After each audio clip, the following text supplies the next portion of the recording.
انا نفسي في حاجة واحدة بس، نفسي اي صانع محتوى ينزل معانا على ارض الواقع شوية، مش الكل طبعا، البعض. في ناس منهم مش مستوعبة خالص ان الناس مضغوطة، ان الناس على اخرها، الناس نزلت طبقات اجتماعية كتير، ان حالنا كلنا اتغير. مش وقته خالص ان انا اقعد اشارك كل تنتوفة في حياتي، باكل ايه، بشرب ايه، بسافر فين، ده انا بطلع من الطيارة دي بروح على الطيارة دي. في ناس انا بحس ان انا دخلت معاهم قوي لدرجة انا نفسي اتحركت لهم. ربنا فاتحها على حضرتك، ربنا يزيدك يا رب ويبارك لك في كل النعم اللي عندك. مش لازم نتنطط بقى على خلق الله، مش لازم كل شوية يا جماعة بصوا على النعم اللي عندي. معلش الأستاذة اللي هناك شافت النعم اللي عندي. لما ربنا بيفتحها عليك حضرتك على فكرة في ابتلاء كبير، زيك زي الشخص اللي ربنا ابتلاه بضيق الحال، بس امتحان حضرتك في الشكر، انك تحمد ربنا على النعم اللي عندك وتحسن استخدامها وتأدي حق ربنا عليك فيها. ما تقعدش بقى تتنطط على الناس، اكيد ربنا مش مديك النعم عشان كده. سامعاك يا اللي بتقولي بس انا ربنا امرني واما بنعمة ربك فحدث. حضرتك فاهم الموضوع غلط. معنى الآية دي ان لما حد يجي يسألك على نعمة عندك ما تنكرهاش. احنا محتاجين قبل ما ننزل اي حاجة على السوشيال ميديا نسأل نفسنا كذا سؤال. اول حاجة، هل اللي احنا بننزله دوت يرضي ربنا ولا لا؟ هل احنا محافظين على حرمة بيوتنا؟ اذا كان الشخص نفسه ممكن يحسد نفسه ويحسد ولاده من غير ما يقصد، فما بالكم بقى بالغريب؟ جوش تلوموا الناس يا جماعة، ناس ما تعرفكوش لقت ابواب بيوتكم مفتوحة على مصراعيها، هم هيدخلوا ويبصوا. مش كل الناس هتدعيلكوا بالخير وبالبركة، في ناس هتستكتر. كده العيب مش في الناس، العيب مشترك. العيب فيك ان انت اللي فتحت لهم السكة، والعيب فيهم ان هم استكتروا النعمة. سؤال بقى مهم قوي، اسألوا نفسكم، هو انا ليه فارق لي قوي ان الناس تتفرج على اسلوب حياتي؟ ليه فارق لي قوي ان هم يشوفوا انا بسافر فين وبقعد فين وباكل ايه وبشرب ايه؟ ليه فارق معايا قوي ان الناس تشوف ماركة عربيتي؟ ليه فارق معايا ان انا ابين ان علاقتي بجوزي قوية قوي وحميمية قوي؟ هل ده يفرق للناس؟ هل ده مفروض محتوى؟ قال تعالى في سورة طه: ولا تمدن عينيك إلى ما متعنا به أزواجا منهم. صدق الله العظيم. سبحان الله، مفيش أمر من ربنا إلا وفيه الخير والمصلحة لينا. لما أنا مش هبص على اللي عند غيري، أنا كده بحمي نفسي وبحميه. وهو لما يقفل على نفسه ويحافظ على حرمة بيته وبيحمي نفسه، وبرضه في نفس الوقت عمل لي مصلحة. مفيش حد هتسأله دلوقتي إلا لما يقولك أنا كل ما بفتح السوشيال ميديا بتضغط، ببقى مش طايق عيشتي، حس إن في لود فظيع عليا. والكلام ده حقيقي فعلا، لأن في حاجة اسمها فومو. فومو دي يعني fear of missing out. يعني انا كل ما بدخل على السوشيال ميديا بحس ان فايتني حاجات كتيرة جدا. دي الناس دي عايشة وانا مش عايشة، ده انا ميتة، ده انا مدفونة بالحياة.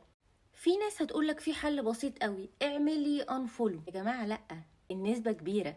ولو انت عندك الوعي ان انت تعمل انفولو، في غيرك ما عندوش الوعي، تحس ان هو دخل دوامة ومش عارف يطلع منها. ساعات الموضوع دوت بيعمل ادمان، هو بقى ادكتد ان هو يتابع حياته الشخصية دي. ممكن يكون قرفان ومش طايق اللي بيشوفه بس اتعود. في بقى اندر ايج ما عندهمش الوعي ده تماما، غير ان هما بيدخلوا في اكتئاب. احنا وصلنا دلوقتي ان انا لا، انا مش عايزه اعيش. احنا بنقول ان ادمان الانترنت دوت مش ادمان كده مجازا. في 34 دراسة اتعملت في جامعة نوتنغهام في بريطانيا اثبتوا بيها قطعا ان ادمان الانترنت دوت مرض، يعني بيسبب مشاكل عقلية بتستدعي العلاج في بعض الاحيان.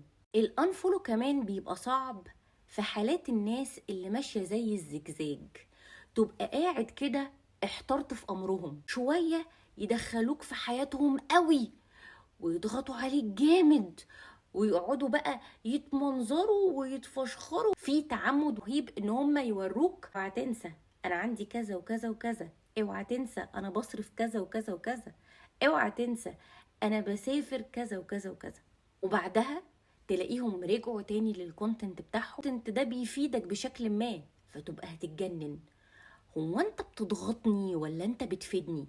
هو انت بترهقني ولا انت شخص في الحنين منه؟ بتبقى هتتجنن.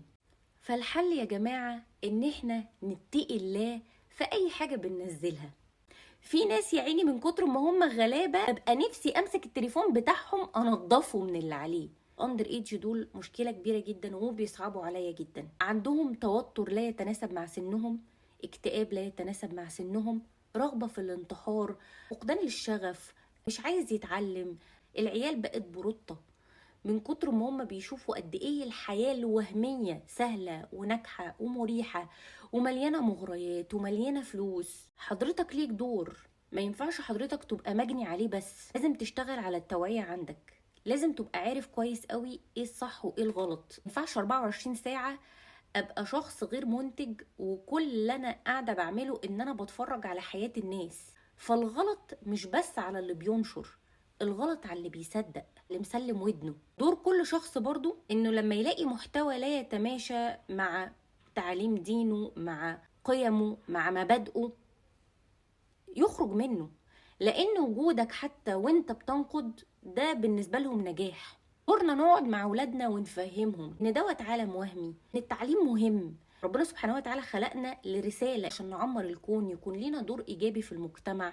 نقعد مع بناتنا ونفهمهم ان البيوت ليها حرمة، عشان الناس تبقى عارفة اسرار بيتك، عارفة خناقة بينك وبين جوزك علشان خاطر المشاهدات والترندات. اخر حاجة هقولها لنفسي قبل ما اقولها لاي حد على السوشيال ميديا، كل دوت هيبقى في صحيفة اعمالنا يوم القيامة. هل لما نموت الاثر اللي احنا هنسيبه الناس هتيجي تقول والله ده بيكتب حاجات كويسة، كان بيحاول ينشر معلومة بشكل لطيف، كان ليه أثر طيب في حياتنا؟ ولا الناس هتفتكرنا دي كانت بتحط لنا السم في العسل، دي كانت بتقول كلام بس في الحقيقة هي بتزرع جوه قلوبنا مشاعر تانية، كانت واحدة بتتنطط علينا، بتتفشخر علينا. نرحل ويبقى الأثر، دي مقولة جميلة جدا.